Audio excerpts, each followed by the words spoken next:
प्रदेश में चुनावी बिगुल बज चुका है। यहाँ पे बहुत सी समस्याएं थी ना, जो यहाँ के पार्षद अनिल सिंह रह चुके थे, बीजेपी के पार्षद थे, वो कभी यहाँ गली में आए नहीं। हम लोग बस बोल बम के नारा निकलते हैं, उसी में बस देखे हैं, उसके बाद से हम लोग नहीं जानते।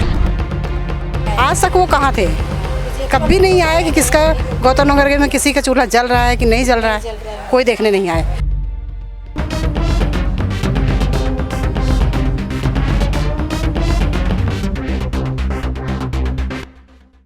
प्रदेश में चुनावी बिगुल बज चुका है और इसी के साथ 15 नगरीय निकायों में 20 तारीख को मतदान होगा, यानी कि 20 दिसंबर को जनता मत तय करेगा कि आखिर किसकी किस्मत खुलेगी और कौन इस बार हारेगा। 23 दिसंबर को यह फैसला आएगा, मगर उससे पहले ग्राउंड पर ज़मीनी स्तर पर किस तरीके की तैयारियां हैं, किस तरीके की चीज़ें हैं, कौन प्रत्याशी अच्छा है, कौन प्रत्याशी के खिलाफ जनता है, किस तरह का उनका माहौल है, इन सबको जानने हम भिलाई पहुँचे। भिलाई इसलिए पहुँचे क्योंकि भिलाई में राजनीतिक सरगर्मी बहुत ज़्यादा बढ़ जाती है, क्योंकि वीवीआईपी स्तर के जो नेता है वो यहाँ पहुँचे, जो दिग्गज है वो यहाँ पहुँचे, चाहे कांग्रेस के हो या बीजेपी के हो, सभी का जो एक तरीके से रुझान रहता है वो यहाँ पे सबसे ज़्यादा रहता है। और किस तरीके से तमाम तरह की चीज़ें इनको जानेंगे।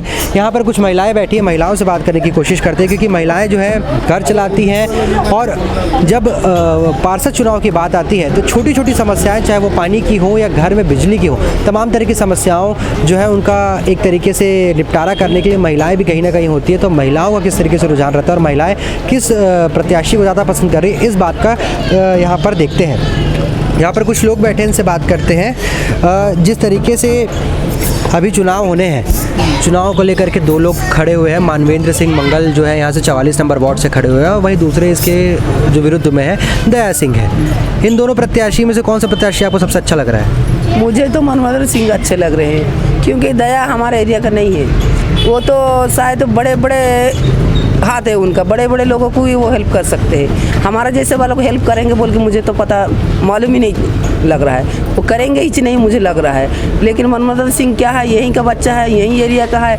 सवेरे होने शाम में उनको देखते हैं। वो छोटा बड़ा कोई गरीबी अमीर कोई उनका मन में सोच नहीं है। वो आगे जा कर के वो जैसे भी हो वो ही पाएंगे, वो ही विजेता ही बनेंगे।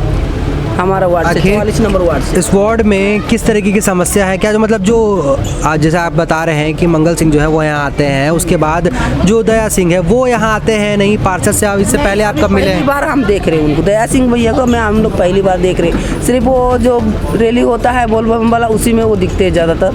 पहली बार पहली साल इसी बार दया भैया को हम लोग इस एरिया में देख रहे हैं। इन सब मुद्दों के बीच एक मुद्दा ये भी है कि जो भाजपा के प्रत्याशी हैं वो दूसरे वार्ड के हैं, रहने वाले दूसरे वार्ड के हैं। अब 44 नंबर में यहाँ से उनको टिकट मिला है, तो ऐसे में क्या आप लोगों को यहाँ से वहाँ जाना पड़ेगा कि खुद दया सिंह आपकी मदद करने आएंगे? क्या लगता है आपको? नहीं आएंगे, हम लोग को जाना पड़ेगा भैया। इससे पहले आप कितने बार मिले उनसे? नहीं, एक बार भी नहीं मिले। हम लोग बस बोल बम के नारा निकलते हैं, उसी में बस देखे हैं, उसके बाद से हम लोग नहीं जानते उसको। तो चुनावी माहौल शुरू हो चुका है, ऐसे बीच में जो पार्षद हैं वो एक घर घर जा रहे हैं, मिल रहे हैं लोगों से।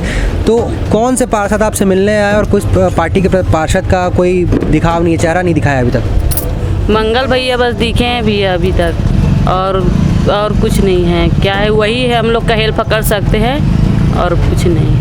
इससे पहले भी जिस तरीके से यहाँ पर महापौर देवेंद्र यादव थे, उससे पहले विधायक भी रहे, उसके सांसद विधायक हैं अभी और इन तमाम तरह की चीज़ों के साथ अब देखें तो यहाँ पर पानी बिजली की जो समस्याएं थी, बहुत सारी समस्याओं का निपटारा भी हुआ है बता रहे। तो ऐसे में अगर बीजेपी के कैंडिडेट भी यहाँ आते हैं, ठीक है, बताया जा रहा है बहुत दमखम लगा रहे हैं, तो उसके साथ किस तरीके का रुझान है? क्या कांग्रेस का प्रत्याशी आपके लिए ज़्यादा महत्वपूर्ण अच्छा लगता है या बीजेपी का?